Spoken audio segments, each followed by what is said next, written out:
Hello and welcome to United Report. This is your home for all the latest Manchester United news, match updates, transfer stories, and in-depth analysis. Stay connected and never miss a moment. Subscribe now to stay ahead with everything happening at Old Trafford. Manchester United have been told former star Paul Pogba could aid Ruben Amorim's bid to salvage the Red Devils' season. Former United forward Louis Saha has revealed he would take Pogba back at Old Trafford in a heartbeat as the Frenchman prepares to make his return to football. The 31-year-old was allowed to begin training in January following his doping ban and can return to playing in March. Pogba received an 18-month ban after testing positive for non-endogenous testosterone in September 2023, and in November 2024, the midfielder parted ways with Juventus via mutual consent.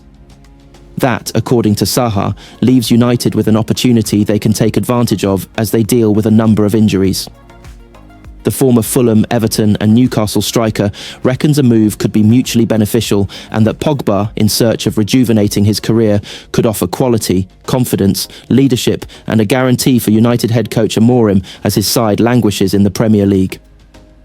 Yes, I would take Paul Pogba back at Manchester United in a heartbeat, Pogba told best betting sites.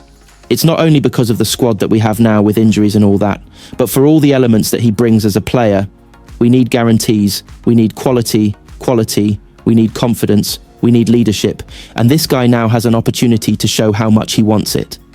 Pogba can show he has the ability to be one of the best in the league in this position, especially with the motivation and the focus that he has to understand where he can improve and what parts of his game he needs to adapt.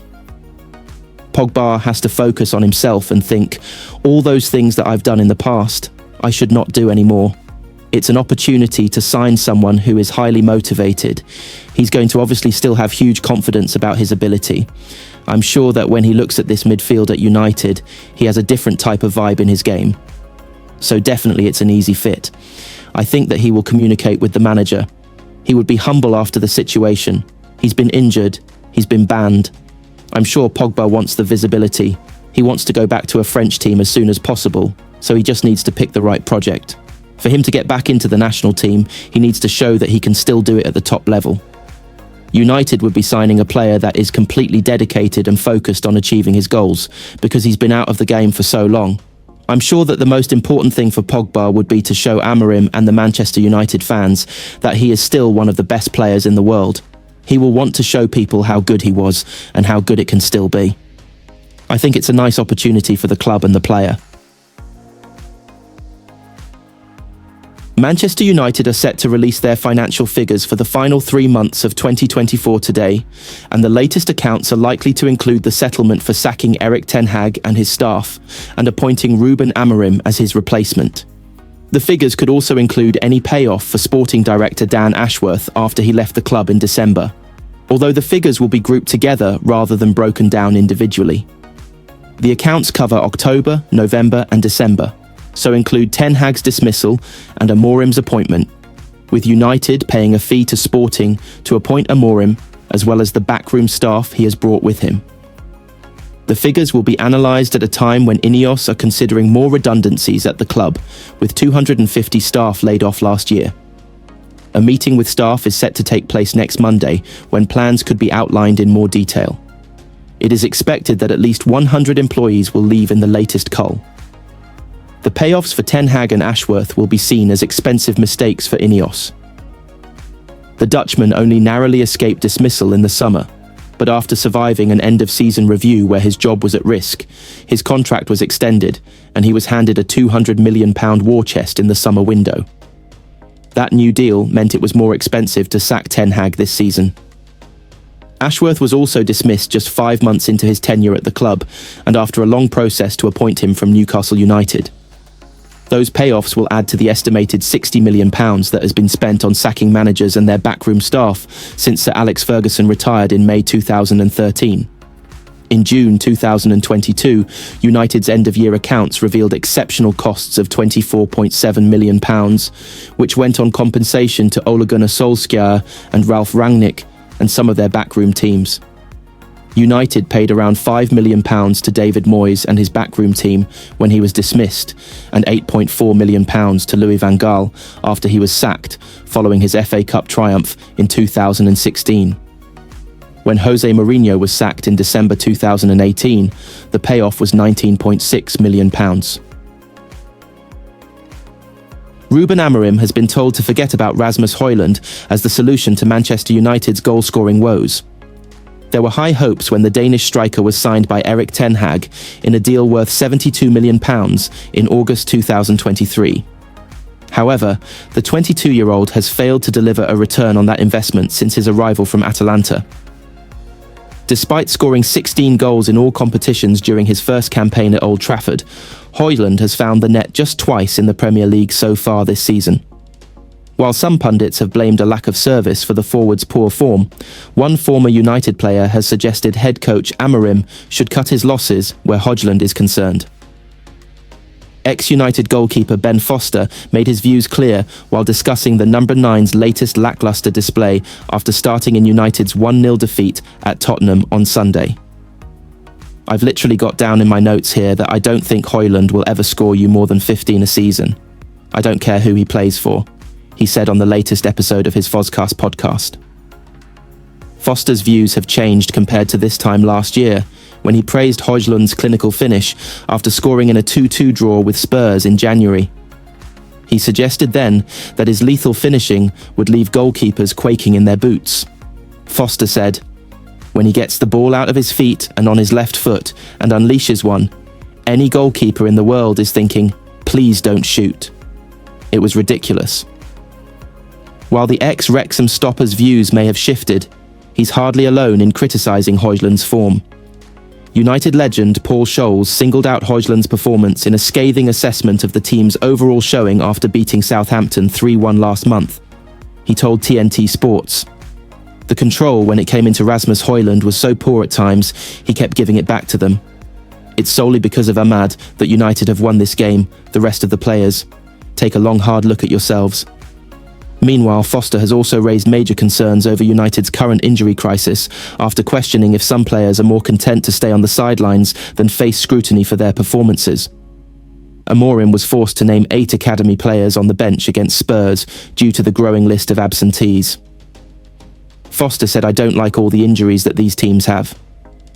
I don't think you can put these injuries down to just bad luck. I think there is a case to be made that players are happier to be injured.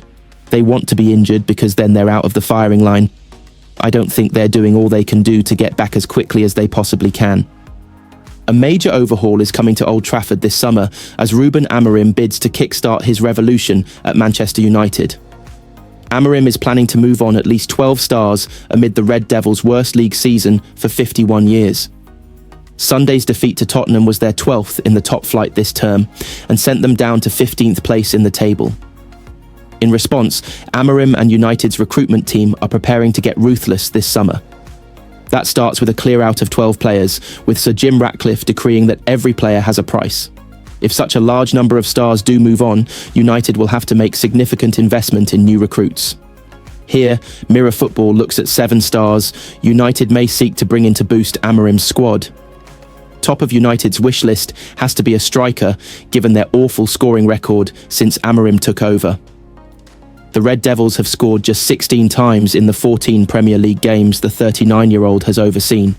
He has a close relationship with Victor Gyökeres, who fired Sporting Lisbon to the Primeira Liga title last season. The Swede has again impressed this season, knotting 34 goals in 36 appearances in all competitions. Gyökeres is understood to have a gentleman's agreement to leave Sporting in the summer. United will have to fight off several top clubs to sign him, but the presence of Amorim may well be a trump card. A full-scale overhaul is needed, with neither Rasmus Hojlund nor Joshua Zirkzee proving to be up to scratch. That could lead to a move for Liam Delap, who has impressed with Ipswich Town. While the Tractor Boys are in the relegation zone, Delap has still managed to net 10 goals and notch 2 assists in the top flight. The 22-year-old may have 4 years to run on his contract, but if Ipswich do go down, they will surely need to sell him. Who better than the man who effectively replaced Manuel Ugarte at Sporting Lisbon to take hold of United's midfield problems? Morten Hojlund has starred in the Portuguese capital since arriving in the summer of 2023, playing mainly as a defensive midfielder. As well as being well accustomed to Amorim's system, Hojlund will also provide much-needed leadership, with the Dane having been named captain at the start of this season. He is understood to have a £66.5 million release clause in his contract. Having hopefully solved one wing-back issue by moving for Patrick Dorgu in January, Amorim may turn to the right side in the summer. Jeremy Frimpong would be a leading candidate, having previously been linked with a move to United. He was a key player as Bayer Leverkusen won the Bundesliga and DFB Pokal double last season. The 24-year-old has another 3 years to run on his deal, though Leverkusen may be happy to sell him as they look to retool Xabi Alonso for a fresh title challenge. Another key area that needs attention is centre-back, with Amorim's preferred system leaving United stretched on quality in this area. Lisandro Martinez's ACL injury also makes signing a central defender a priority for the summer. Given Ineos's desire for cost-cutting, Jonathan Tah could be an option, with the German's contract up in the summer. While he is 29, Tah has played all but one game for Leverkusen this term and has regularly captained them. Tah would be an experienced option, but if United wanted to go for youth, then Dean Huijsen would likely be a leading target. He only joined Bournemouth last summer, but the 19-year-old has impressed for the Cherries and scored in their win at United in December. He has played every minute of their games since 5th December, in both the Premier League and the FA Cup. Having previously had spells at Juventus and Roma, Huijsen has rare experience of featuring for big clubs. Amorim has struggled to find a partnership for the two number 10 slots in his preferred system. If Amorim looks to add a recruit in that area, then Matheus Cunha would be a leading option, having starred for Wolves. The Brazilian has scored 12 goals and notched 4 assists in the Premier League for the strugglers. While he recently extended his contract, there is a £62.5 million release clause which will activate in the summer.